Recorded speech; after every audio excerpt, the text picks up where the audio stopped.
Hi, Dr. Dave here. Do you have trouble planning and achieving good cue ball position? Do you have trouble running out when you think you should? Do you want to get a high score and win prizes in the PPC 100 Placement Pool Challenge? If the answer to any of these questions is yes, then this video is for you. In a recent video, I revealed a placement pool challenge to test and give you practice with your run-out skills. This is part 2 of a 3-video series dealing with the best ways to run the layouts in the challenge. I also discussed pattern play and cue ball positioning strategies that are important in any smart run-out pool. This video covers layouts 7 through 12. Layout 7 is the first of 3 9-ball setups, starting with ball in hand. A slightly off-angle stop shot leaves a perfect angle on the 5 to head straight into the line of the 6. That makes the rest of the run easy.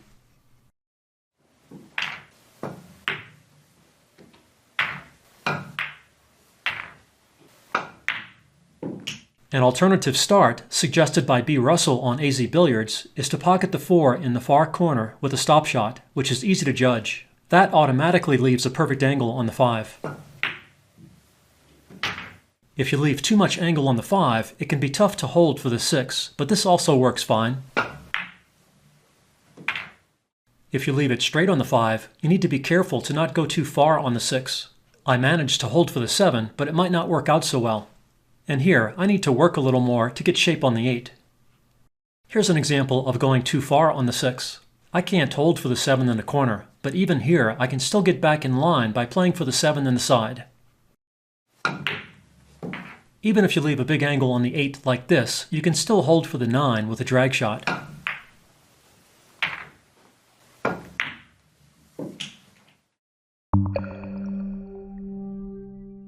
Layout 8 is the toughest to run of all the layouts in the entire PPC 100 challenge. It is important to leave angles on your shots to be able to zigzag across the table. This is a fairly obvious approach to running out.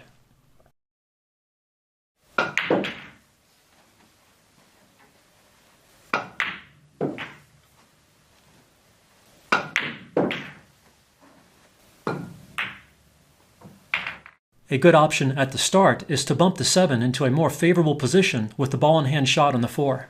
Leaving the 7 in front of the side pocket is ideal for most options later. Here, I could draw straight back to try to leave the 8 straight, but I decided to go off 2 rails to leave an angle on the 8. You can also attempt to bump the 8 on the 5-ball shot, but this is tougher to achieve. But when you do, it makes the run out really easy.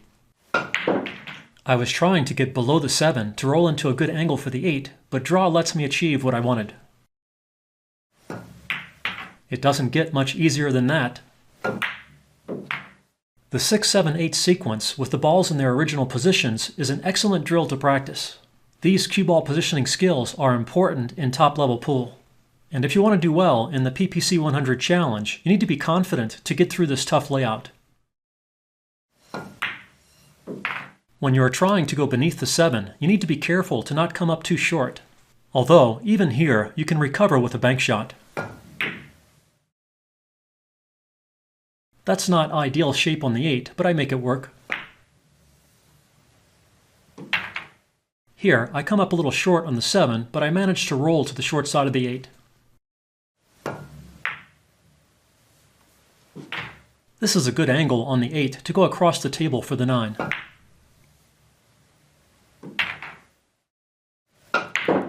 Here, the angle on the 7 is perfect to roll across the table to try to leave the 8 straight on the short side. I hit that poorly, overcutting it slightly, but my speed was good. It is easy to judge follow distance with straight shots like this.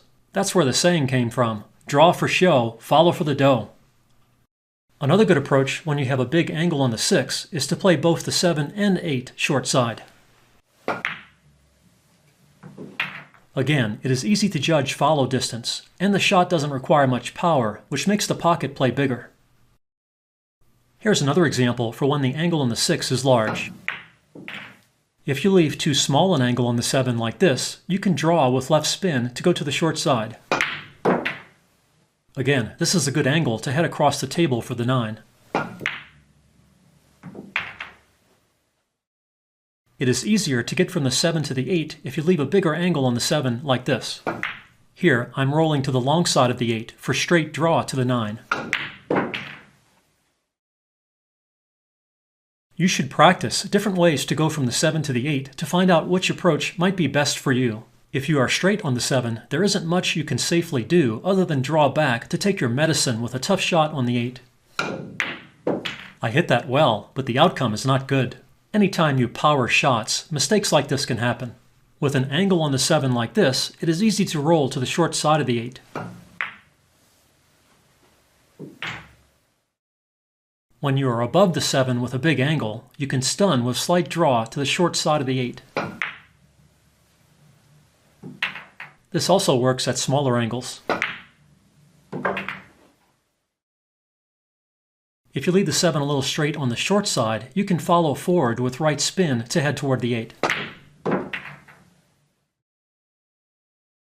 And if you have a back cut on the 7, you can just stun forward across the table. You can also stun back to the short side, or follow off the end rail. Or if you want to be fancy, you can draw off the top rail with left spin. Again, leaving the 8 straight on the short side makes it very easy to leave the 9 good. Also practice other ways to go from the 8 to the 9 so you will be able to handle different situations that might come up. Again, these are excellent drills to help improve your cue ball control and position play skills. As long as the angle is small enough, you can draw back for the 9. With a bigger angle, you can use bottom left to draw to the other side of the 9. And with more angle, you can draw with bottom left off the side rail. And with an even steeper angle, you can go across the table twice to the other side of the 9. There, I used as little speed as I could to make the pocket play bigger and to take a possible scratch in the far corner out of the equation. Going across the table twice works even for a really steep angle like this, where mostly side spin is used.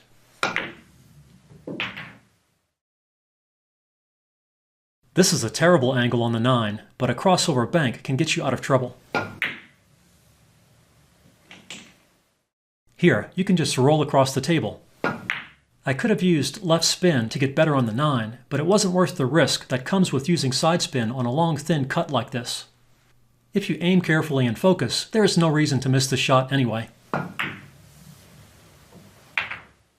Next to straight in, above or below the 8, this is probably the best angle, where you can just follow forward naturally for an easy shot on the 9.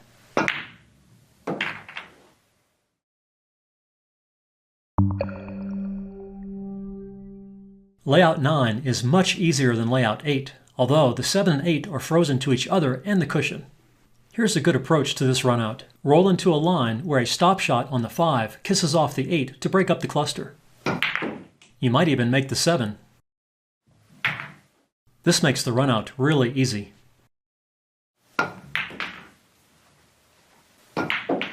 An even easier starting option is to roll straight into the desired line for the 5.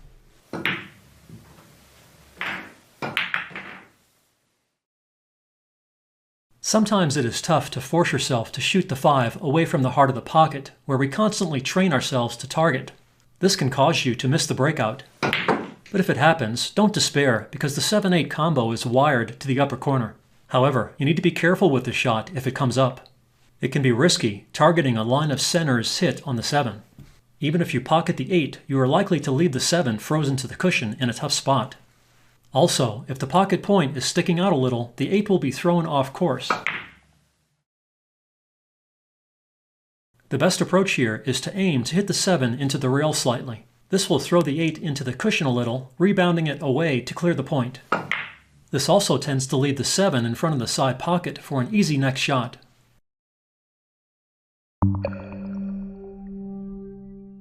Layout 10 is the first of 3 8-ball setups, again starting with ball in hand.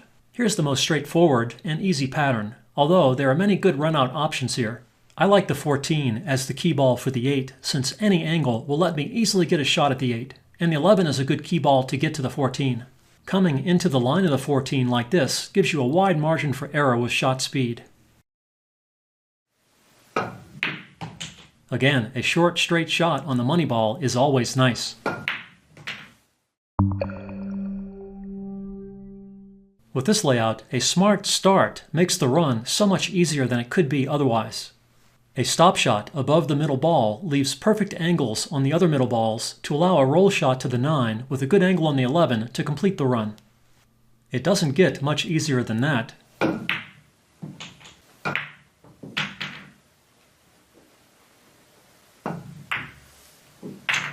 Here's a better play on the 9 and 11 to safely get even closer to the 8. Running spin helps create a good angle off the cushion. About the worst thing that can happen is leaving the 9 straight with the wrong angle, but you can just go forward to get back in line.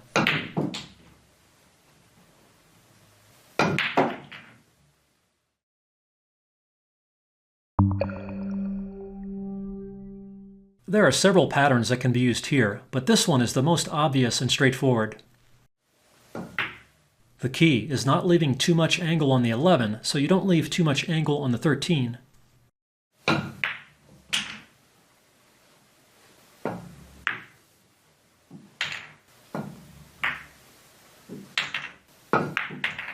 If you leave a big angle on the 11, you still might be able to hold for the 13 with a drag shot. Here, I'm using the 30-degree rule peace sign to visualize the angle the cue ball will come off the rail to make sure it will clear the 4. If you leave a really big angle on the 13, you still might be able to use inside spin to make the cue ball go forward enough. But this won't work if you hit the cushion first. Did you see the cushion first hit? This causes the spin to take before hitting the ball, and the cue ball leaves along the tangent line.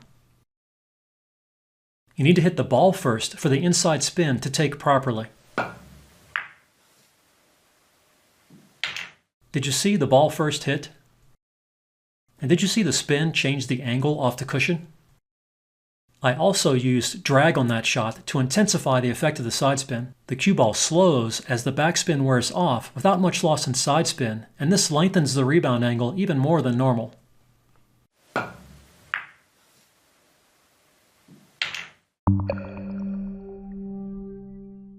I hope you got some good tips from the video and are excited to enter the Placement Pool Challenge. Be sure to watch the other videos in the series.